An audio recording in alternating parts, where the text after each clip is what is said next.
Gluten-Tag. Sometimes you wake up and feel like eating Pizza! but then most pizza recipes out there call for a 24-hour fermentation period of the pizza dough. You're in trouble. But no more. In this video, I want to show you how to make an amazing pizza dough blazingly fast. Let's head to my pizza calculator real quick. For this video, I'm going to be making 4 pizzas, but you could change that to however many pizzas you want to make. And I'm going to choose 280 grams, so these pizzas are going to be a bit larger. There's a yeast or sourdough option. The sourdough option wouldn't work for the fast pizza dough because sourdough in general just takes way longer. For a fast pizza dough, you have to go the yeast option. Sourdough would probably take something like 8-ish to 10 hours to be ready if you go high speed mode. Let's press calculate. And this is one thing you need to understand now about this recipe. By default, for 4 pizzas, we are using roughly 700 grams of flour and then 400 grams of water. And note this tiny amount of dry yeast. That's so little, it's very hard to actually weigh it with a regular scale. Or 1 gram of fresh yeast. You can interchange dry yeast or fresh yeast. More on that in a little bit. So see, very tiny amount, and the reason being, the less yeast you use, the slower the dough ferments. And the slow fermentation is the key, with some exceptions that you'll master in this video, to make great pizza dough. So very tiny amounts of yeast. This will mean that our dough is going to ferment for a long period of time. So let's change that and increase the dry yeast percentage a little bit so the dough is done faster. So I'm increasing this to 1% now. So 1% of the flour is used as dry yeast, or 3% of the flour is used as fresh yeast. So let's say you wanted to make more pizzas or less pizzas. Just calculate 3% of whatever value is coming out here. This is called baker's math, and you'll know exactly how much yeast to use. Okay, let's head back to the kitchen and make our actual dough. For the flour, I recommend to use something that has a high protein content. Check the packaging. In this case, this flour has around 12.5 grams of protein. That really allows us to build a nice pizza pie. We want a strong gluten network to be there. You have the option to either use fresh yeast or dry yeast. They're the same organism, the only difference being that a lot of water has been extracted from the dry yeast. You can interchange fresh yeast with dry yeast with a ratio of 1:3. So let's say the recipe calls for 1 gram of dry yeast, you can change that to 3 grams of fresh yeast. There's one consideration why I most often opt for the fresh yeast, being that I had a few packages like these where the dry yeast was just not working anymore. I've never had this happen with the fresh yeast, and that's why that's my default option that I go for now. Especially when I give pizza workshops, it could be a disaster. I plan to make pizza for 30 people and then the dough just doesn't leaven. So the fresh yeast is the safe bet, but the dry yeast, commercial yeast, would also totally work. For the water, we'll be using a non-chlorinated water. I'm using water that's roughly at room temperature. You could heat this up a bit further to roughly 40 degrees Celsius, then the dough would be done even faster. I in general always recommend to go for room temperature. That makes certain things a lot easier. So this is my room temperature water. And malt or whole wheat can be a whole game changer to make speedier doughs. This active malt contains a lot of enzymes, and what these enzymes do is they convert the starch here in the flour into sugars, which our yeast can then ferment. And this malt is available a lot in the hull of the grain. So by adding a little bit of whole wheat, you can also speed up the fermentation and improve the enzymatic activity of the dough. This malt here is extracted by letting the grains sprout and then turning them into powder at a certain point. Now there's inactive malt and active malt. The inactive malt is extracted at a high temperature, whereas the active malt is extracted at a lower temperature where the enzymes are not destroyed yet. Because this greatly speeds up the whole process, you'll find a lot of store-bought breads containing malt as an ingredient. We'll use this dough to make our pizza dough super speedy. Now if you don't have this, don't worry, I recommend that you use a little bit of whole wheat flour instead. So if you want to understand a bit more in detail how these enzymes work, I recommend that you go to my website, thesourdoughframework.com, where you can read my book for completely free, How Sourdough Works, and then you can head down to enzymatic reactions and study in detail the amylase enzyme and the protease enzyme, which are really important for bread making and pizza making. Understanding this is going to provide you with a lot more scientific background, nerd mode activated. I've also just recently launched another Kickstarter campaign to finance printing another hardcover version of my book. So if you're interested, I'm going to be placing a link in case you want to pre-order one of my books as well. I'm going to be placing a link in the description. Back to the video.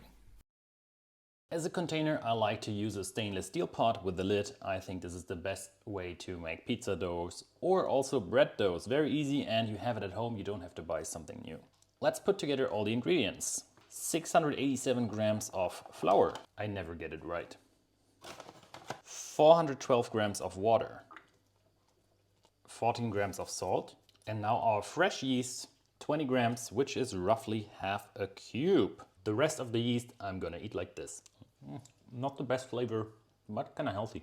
Now, since I'm using the malt, I'm gonna be using 1% of the flour value for malt. So that's roughly 6 grams of malt. If you didn't have the malt, use around 2% of whole wheat. So for 687, that would be roughly 12 grams of whole wheat flour. And by understanding about the enzymatic activity, you'll become a much better baker. For kneading the dough, I just get my hands dirty. You could of course also make this in a stand mixer if you have one. But for the sake of not using too many tools, because I want this to be possible by everybody around the world, I'm just gonna do it by hand. And I think pizza dough, they're not really sticky, so they're not that much of a mess. I'm just trying to incorporate all the ingredients until I see no chunks of flour left. Now, if the dough seems overly dry, I recommend to just add a bit more water. The water that you should use depends on the flour you're using. So it's very hard to just follow a blind percentage. You need to sort of read the dough at some point. But now it's coming together. If you opted for the whole wheat, chances are you might really have to add just a tiny bit more water. But this dough is looking great already. You can see how the dough lets go of the edges of the container after just roughly 2 minutes. And also my hands are becoming less messier. And by the way, you could do the same thing like we're doing. We're making a pizza now, but this could also be a bread dough. So mastering this will not only make you great pizza, but also great bread doughs. If I were to use the sourdough option, which I normally do, I couldn't finish this so quickly. The dough would take longer to ferment. So in that case, I would make the dough the evening before I want to make the pizza. Use around 10% or maybe even a bit less, 5 to 10% of sourdough starter based on the flour. Then let it ferment overnight and continue in the morning. Sourdough is hard though, because if you let the dough ferment for too long, your dough is lost. So you have a high reward and amazingly tasting pizza. But if you screw up the fermentation, you have an issue. Not so much with yeast-based doughs. You can push them down, they'll rise again much easier. That's the reason why there's hardly ever a pizzeria making sourdough pizzas. But if you once had a sourdough pizza though, you don't want to go back. So roughly 4 minutes in total. This is how the dough looks. And I'm not going to continue now. I'll just let the dough sit for a little bit, for another 10 minutes, and then I'll be back. It's not smart to knead too much because it's a waste of energy. Just wait a bit, 10 minutes, and then come back to the dough. So this is our dough a little bit later, and you can still see it's not that nice and smooth. We want to fix that, and for some reason my audio turned off during the actual video. So you gotta enjoy my voiceover now. I'm taking the dough from the pot and I place it on the surface. Don't use any flour, that would ruin the whole thing we're gonna be doing now. Because the dough sticks to our kitchen counter, we can drag it. And note how my thumbs are not sort of moving the dough. The dough stays in the same location, the top part, and I can just drag it over the counter and it becomes nice and smooth. If you master this, you have learned a crucial trick for every bread, pizza related thing you plan on cooking.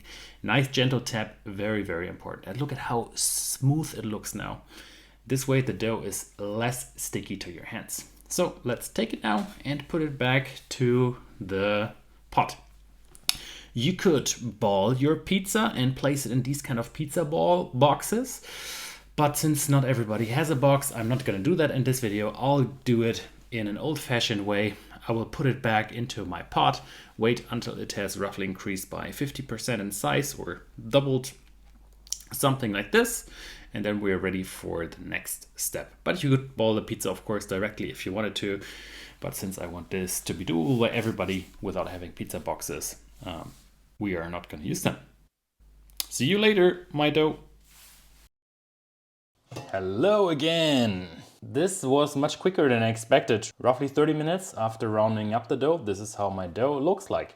It could take a bit longer for you. This looks overly puffy because I was using this dough to make the thumbnail of the video.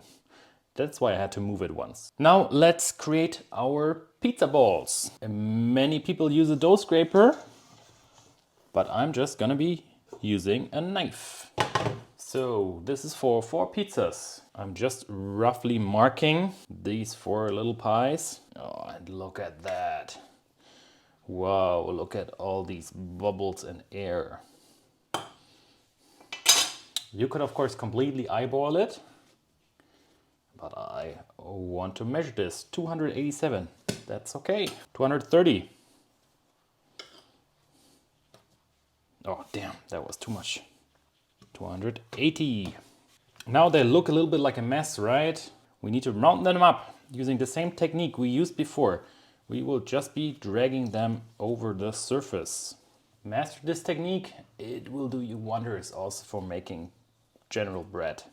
One more time, I'm taking the dough, my 2 thumbs are here, and I'm slowly dragging it over the surface. This part here does not move.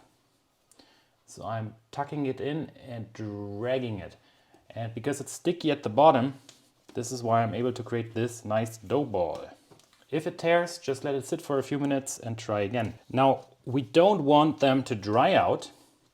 That's the worst thing that could happen to you. So what we'll do is we'll cover them with a wetted towel. And these are our finished pizza pies. They're gonna sit here for another 10, 15, up to 30 minutes while I'm heating up my oven. I don't want to go too much into detail about how to make the tomato sauce or whatever toppings you want to use. Do whatever you like. This was just about showing you how to make the pizza dough, but please do enjoy some footage of my final pizzas.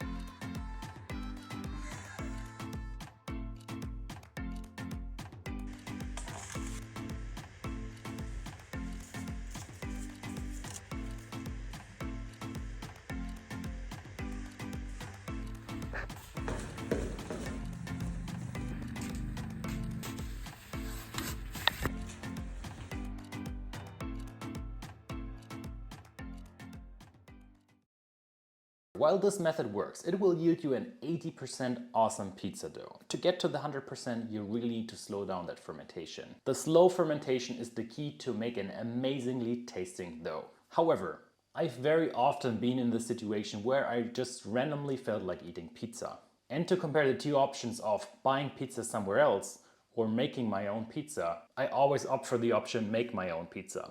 And in that case, I think this recipe really shines. It will make you an incredible pizza, much better than most of the pizzas you can order via a delivery service. So I hope you had fun and you learned something new.